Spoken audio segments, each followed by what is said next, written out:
Okay, you guys, if I had a nickel for every time somebody told me I just need to do my Kegels, or I am doing my Kegels and things are getting worse, or this is my favorite one, my doctor told me to do Kegels.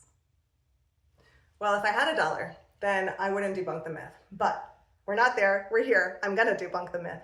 Here's the thing, your pelvic floor isn't a muscle that needs reps and sets and strength like at the gym. In fact, it's not a muscle at all. It's a whole system, and it needs to be coordinated and it needs moderation. It needs to be able to operate in the gray zone between rest and power. Your jaw, for example, your jaw is just like this. If you clench your jaw and you ask it for power all the time, then you can't chew and you can't converse. And I can tell you that didn't feel good at all. And your pelvic floor is the same way. So if you can't coordinate it with your head and neck and shoulders, if you can't let your pelvic floor respond to your breath,